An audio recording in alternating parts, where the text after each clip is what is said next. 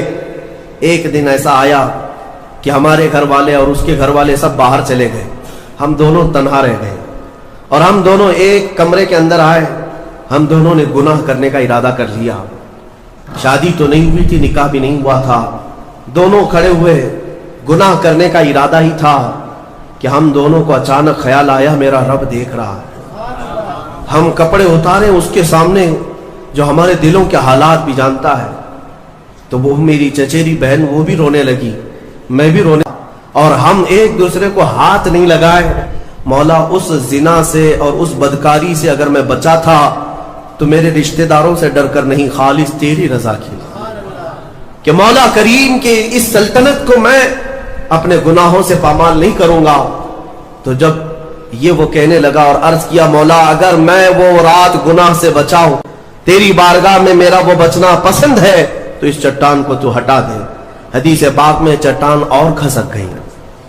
تیسرا شخص تھا، وہ سجدے میں گرا اور کہنے لگا اے رب ذوالجلال تو بہتر جانتا ہے، میں ایک زمین اور جائیداد کا مالک تھا، میرے پاس کئی مزدور کام کیا کرتے تھے، اور ایک مرتبہ ایسا ہوا کہ میں مہینہ ختم ہوتے ہی سارے مزدوروں کو ان کی تنخواہ دے دیا کرتا۔ ایک مزدور ایسا ہے جو اپنی تنخواہ لیے بغیر چلا گیا، ایک مزدور تنخواہ لیے بغیر چلا گیا، اور اس کی تنخواہ میں نے سنبھال کر رکھی اور اس سے ایک بکری خرید لیا۔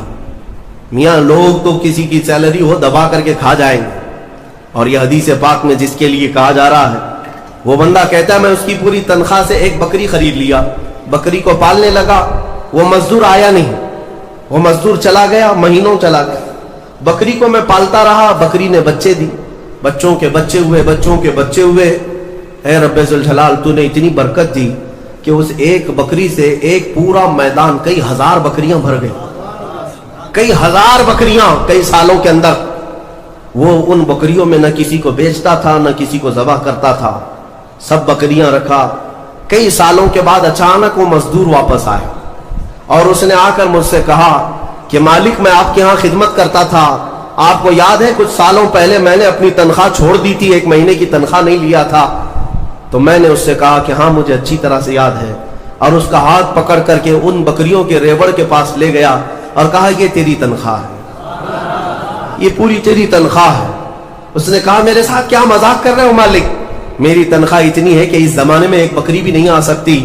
اس نے کہا ہاں بالکل تو صحیح کہہ رہا ہے، لیکن اس زمانے میں ایک بکری خرید لی میں نے، اور اسی بکری سے اللہ نے اتنی برکت دی، اس میں میرا ایک بھی حصہ نہیں، تیری ان بکریوں کا دودھ تک میں نے نہیں پیا، صرف اور صرف تیرے انتظار میں، اور یہ ساری بکریاں تو لے جا۔ اور وہ مزدور خوشی خوشی اپنے پورے ریوڑ کو، آج کے زمانے کے وہ کئی لاکھوں کی بکریاں ہوں گی، وہ مزدور لے گیا۔ اب یہ بندہ کہتا ہے اے رب ذوالجلال میں نے یہ امانت اگر سنبھالی تھی تو خالص تیری رضا کے لیے، مولا صرف تجھے راضی کرنے کے لیے، ورنہ پیسے کھا جاتا تو کون کیا کر لیتا، وہ مزدور کون سا وصول کر لیتا۔ کہتا نہیں مجھے یاد نہیں، اب میں پہچانتا بھی نہیں، نہیں مولا میں نے تیری رضا کے لیے کام کیا، اگر تجھے یہ پسند ہے تو یہ چٹان ہٹا دے۔ حدیث پاک میں ہے اس نے جیسی یہ دعا کیا پوری چٹان ہٹ گئی، پوری چٹان کھسک کر ختم ہو گئی، ان کا راستہ صاف ہوا۔ پتہ یہ چلا، حدیث پاک کا یہ مفہوم ہے میرے عزیزوں۔ میں اب آپ کے سامنے عرض کرتا ہوں، ایسی بڑی بڑی چٹانیں آج بھی ہم پر گر رہی ہیں، مصیبتوں کی چٹانیں، ظلم کی چٹانیں، لوگوں کے تان و تشنی اور لوگوں کی گالی گلوچ کی چٹانیں۔ ان چٹانوں کو کھسکانے کے لیے تمہارے پاس اخلاص والی کوئی نیکی موجود ہے؟ رب تبارک و تعالیٰ کی بارگاہ میں کبھی یوں عرض کرتے کہ مولا میں نے خالصتاً ایک رات تیرے لیے کھڑے ہو کر پکارا تھا جب سب لوگ سو رہے تھے، میں صرف تجھے راضی کرنے کے لیے عبادت کیا، مولا اگر تو راضی ہے تو ان فلسطین کے بچوں پر رحم کر دے۔ ہمارے پاس ایسی کوئی چیز ہے جو ہم عرض کر سکیں؟ آج دعائیں کہاں نہیں ہو رہی ہیں؟ دعائیں سب جگہ ہو رہی ہیں، اجتماعی دعائیں ہو رہی ہیں، ہر خطبے میں، ہر نماز میں، ہر جگہ دعائیں ہوتی ہیں، لیکن میرے عزیزوں شاید وہ اخلاص سے خالی ہو گئے ہیں۔ ایک بات یاد رکھنا، حرام لقمے پیٹ میں پڑے ہوں، حرام کمائی گھر میں پڑی ہو تو حدیث پاک میں اس کی کوئی دعا آسمان تک نہیں جاتی،